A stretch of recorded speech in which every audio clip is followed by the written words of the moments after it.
भाषा में बोला, अभी नहीं बात कर सकता हूँ मैं। फोन रखा भाई। जेठा जी, मैं बबीता बोल रही हूँ।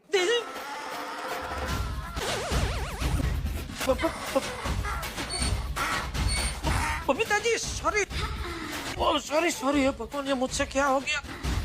सॉरी बबीता जी, वो क्या है ना, वो अभी दया बार बार फोन करके परेशान कर रही थी, तो मुझे लग रहा है कि उसका ही फोन है, तो बिना देखे मैंने फोन उठा लिया और उसमें एक गड़बड़ हो गई। सॉरी है, आपको मैंने नहीं बोला है, सॉरी है। What's up, guys?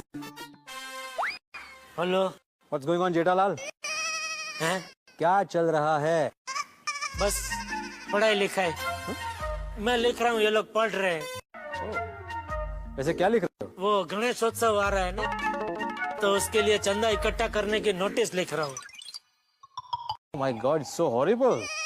जेठालाल, कितनी गंदी हैंडराइटिंग है तुम्हारी। सॉरी, वो आदत